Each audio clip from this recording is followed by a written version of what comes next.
Hi friends, இன்னைக்கு knees கிச்சனில் நம்ம பார்க்க போகிற ரெசிபி ரவா கேசரி. இந்த ரவா கேசரி கொஞ்சம் ஹெல்த்தியான வெர்ஷன். ஏன்னா அதில் நம்ம வெள்ளை சக்கரை யூஸ் பண்ணாமல் நாட்டு சக்கரை யூஸ் பண்ண போகிறோம். அது மட்டும் இல்லாமல் ஆரஞ்சு கலர், அதாவது ஆர்டிஃபிஷியல் ஆரஞ்சு கலர் யூஸ் பண்ணாமல் இந்த நாட்டு சக்கரையில் இருக்கிற ப்ரௌன் கலரே இந்த கேசரிக்கு கலராக இருக்க போகுது. நம்ம வீடுகளில் எந்த விசேஷமா இருந்தாலும் நம்ம உடனே செய்யறது கேசரி தான்.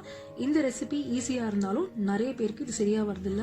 அதனால இந்த வீடியோல பிகினர்ஸ் எப்படி பண்ணோம் அப்படிங்கறதையும் உங்களுக்கு நிறைய டிப்ஸோட சொல்லித்தரேன்.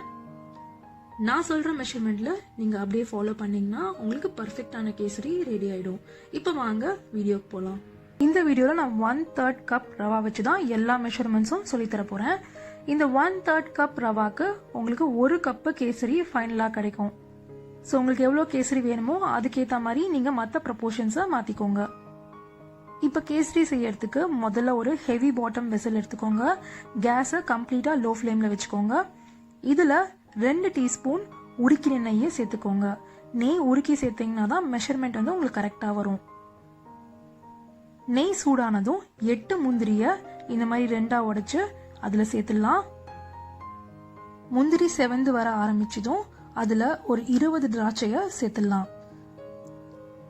திராட்சை உப்பின உடனேவே நம்ம இது எல்லாத்தையும் வேற ஒரு பவுலுக்கு டிரான்ஸ்ஃபர் பண்ணி வச்சிடலாம். இப்ப அதே கடாயில 1/3 கப் ரவாவை வறுத்துக்கலாம். எக்ஸ்ட்ரா கீ சேர்க்க வேணாம். கொஞ்ச நேரம் கழிச்சு உங்களுக்கு ஒரு நல்ல ஸ்மெல் வரும். இதுக்கு மேல நீங்க வறுக்க கூடாது, ஏன்னா கலர் வந்து சேஞ்ச் ஆக ஆரம்பிச்சிடும். ரவா கேசரிக்கு கலர் வந்து சேஞ்ச் ஆகக்கூடாது. ஸோ இப்போ உங்களுக்கு 2 சாய்ஸ் இருக்கு. ஒன்று, இந்த ரவாயை இன்னொரு பிளேட்டுக்கு ட்ரான்ஸ்ஃபர் பண்ணுங்க. அப்படி இல்லைன்னா எண்ணெய் மாதிரி எடுத்து பக்கத்து கேஸ்ல வச்சிடுங்க. ஸோ உங்களுக்கு வந்து உங்களோட கடாயில் வந்து இது கருத்துருன்னு உங்களுக்கு ஒரு டவுட் இருந்ததுன்னா என்னோட பெஸ்ட் சொல்யூஷன் வேற ஒரு பிளேட்டுக்கு ட்ரான்ஸ்ஃபர் பண்ணி வச்சிடுங்க. அடுத்து நம்ம வேற ஒரு பாத்திரத்துல தண்ணியை நல்லா சுட வச்சுக்கலாம். அதுக்கு நீங்க எந்த கப்பில் ரவை எடுக்கிறீங்களோ அதே கப்பில் 2.25 கப்பு தண்ணி எடுத்துக்கணும். நான் முன்னாடியே சொன்ன மாதிரி இந்த கேசரியை நம்ம நாட்டு சர்க்கரையில் பண்ண போகிறோம். வெள்ளை சர்க்கரைக்கும் நாட்டு சர்க்கரைக்கும் தண்ணி மெஷர்மெண்ட்ஸ் மாறும். ஆனால் இதே மெஷர்மெண்ட்ஸ் வெள்ளத்துக்கு ஒர்க் ஆகும். அதாவது ஒரு கப்புக்கு 2.25 கப்பு தண்ணி வெள்ளத்துக்கும் நாட்டு சர்க்கரைக்கும் ஒர்க் ஆகும். தண்ணி நல்லா சலசலான்னு கொதிக்க ஆரம்பிச்சாச்சு. இப்போ தண்ணியை எடுத்து வச்சுட்டு மறுபடியும் ரவா இருக்கிற கடாயை லோ ஃப்ளேமில் இதில் வச்சிடலாம். வச்சுட்டு இந்த மாதிரி நல்லா ஸ்ப்ரெட் பண்ணி விட்டுருங்க. ஸ்ப்ரெட் பண்ணி விட்டுட்டு தண்ணியை சர்க்குலர் மோஷனில், அதாவது சுற்றி அப்படியே விடுங்க. இதில் பார்த்தீங்கன்னா தண்ணியிலேருந்து ஆவியெல்லாம் போகும். அந்த மெஷர்மெண்ட்ஸை சேர்த்து தான் இந்த 2.25 கப்பு. இந்த மாதிரி ஒரு அகலமான பாத்திரத்துலேயும் சர்க்குலர் மோஷனில் நீங்கள் தண்ணி விடும்போது உங்களுக்கு இந்த ரவா கட்டி தட்டுறதுக்கான வாய்ப்புகள் ரொம்ப ரொம்ப கம்மி. இப்போ தண்ணி எல்லாம் விட்டாச்சு. இப்போ நல்லா ஒரு வாட்டி மிக்ஸ் பண்ணுங்க. கொஞ்சம் கூட கட்டி தட்டாமல் மிக்ஸ் பண்ணுங்க. ஆக்சுவலி கட்டி ரொம்ப தட்டியிருக்காது, ஆனாலும் நீங்கள் ஒரு வாட்டி நல்லா மிக்ஸ் பண்ணணும். இப்போ ஒரு 2-3 நிமிஷத்தில் ரவா வந்து தண்ணி எல்லாத்தையும் இழுத்துன்றோம். ஆனால் நம்ம ரவை வந்து இன்னும் வேகலை. ஸோ அதுக்கு ஒரு மூடி போட்டு 2 நிமிஷம் நல்லா வேக விடுங்க. ரவா நல்லா வேகணும். அது வேகலைன்னா நீங்கள் நாட்டு சர்க்கரையை சேர்க்கக்கூடாது. நம்ம பாத்திரம் அகலமா இருக்கிறதுனால 2 நிமிஷத்துல இந்த ரவை வந்து கம்ப்ளீட்டா வெந்திருக்கும். இது பாருங்க எப்படி உதிரி உதிரியா இருக்குன்னு. இந்த 2 நிமிஷம் வந்து முன்ன பின்ன கொஞ்சம் மாறலாம். ஸோ இந்த மாதிரி எல்லாத்தையும் ஒன்னா குவிச்சுக்கோங்க.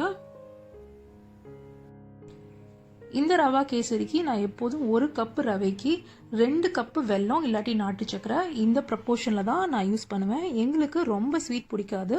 ஸோ உங்களுக்கு வீட்டில் வந்து ஸ்வீட் நிறைய சாப்பிடுவீங்கன்னா கொஞ்சம் இன்க்ரீஸ் பண்ணிக்கோங்க. நான் வந்து வயம் நாட்டு சக்கரை யூஸ் பண்ண போகிறேன். வயம் நாட்டு சக்கரையில் வந்து கல், மண் இதெல்லாம் கிடையாது. ரொம்ப நாளாக நான் யூஸ் பண்ணிட்டு இருக்கேன். அதனால நான் டைரெக்டாக அந்த நாட்டு சக்கரையை போட போகிறேன். சப்போஸ் நீங்கள் யூஸ் பண்ணுற வெள்ளத்தில் கல், மண் எதாவது இருந்ததுன்னா நம்ம 2.25 கப்பு தண்ணி எடுத்து வச்சுருக்கோம் இல்லையா, அதில் 1/4 கப்பு தனியாக எடுத்து வச்சுக்கோங்க. அதில் வெள்ளத்தை இந்த மாதிரி சூட்டில் கரைச்சிட்டு ஃபில்டரில் போட்டு ஸ்ட்ரெயின் பண்ணி வச்சுக்கோங்க. இப்போ நான் நாட்டு சர்க்கரையை இந்த ரவையோட கலக்க போகிறேன்.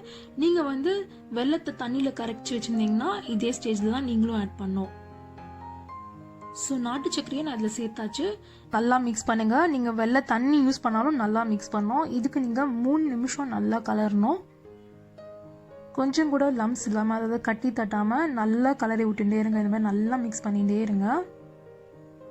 உங்களுக்கு ரவையோட கலர் எல்லாமே மாறி இருக்கணும். 3 நிமிஷத்துக்கு அப்புறம் நம்ம ரவையும் நாட்டு சர்க்கரையும் நல்லா கலந்தாச்சு. இப்போ நான் இதில் 5 டீஸ்பூன் நெய்யை விடுறேன். நான் சொன்ன கணக்குக்கு 5 டீஸ்பூன் நெய்ங்கிறது கண்டிப்பாக விட்டானோ, அதாவது மினிமம் குவான்டிட்டி. இதுக்கு மேலே உங்களுக்கு எவ்வளோ வேணுமோ அதை நீங்கள் உங்கள் சாய்ஸ் படி விட்டுக்கலாம். இது வரைக்கும் இந்த கேசரியில் நம்ம 7 டீஸ்பூன் நெய் சேர்த்துருக்கோம். இப்போ இதை நல்லா மிக்ஸ் பண்ணுங்க. மிக்ஸ் பண்ணிட்டு இதில் 1 டீஸ்பூன் ஏலக்காய் பொடி, அப்புறம் ஜாதிக்காயை நான் பொடி பண்ணி வச்சுட்டுருக்கேன். அது ஜஸ்ட் ஒரு சிட்டிக்கை போதும், ரொம்ப வேண்டாம். இதோட ஒரே ஒரு ஆப்ஷனல் ஐட்டம் நான் சொல்கிறேன். இது வந்து மயிலாப்பூர் கிச்சனோட பாதாம் மிக்ஸ். இந்த பாதாம் மிக்ஸை நான் போடும்போது நல்ல ஸ்மெல் வருது. நான் இது வந்து 1 டீஸ்பூன் சேர்த்துட்டுருக்கேன். இப்போ இது 3த்தையும் நம்ம சேர்க்கறதுக்குள்ள ரவை வந்து நெய்யை வந்து நல்லா குடிச்சாச்சு.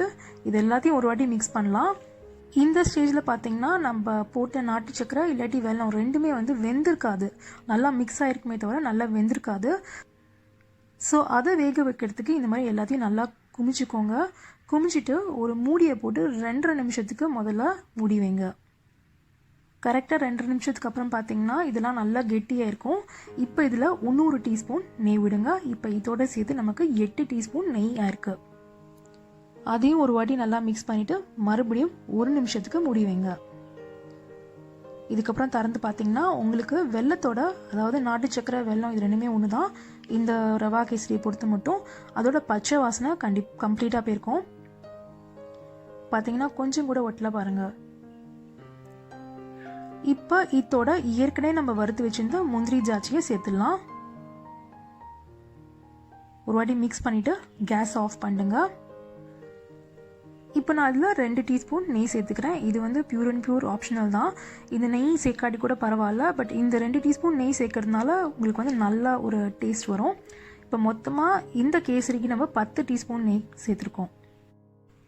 அவ்வளோதான், நாட்டு சர்க்கரையில் பண்ணால் ரவா கேசரி ரெடி.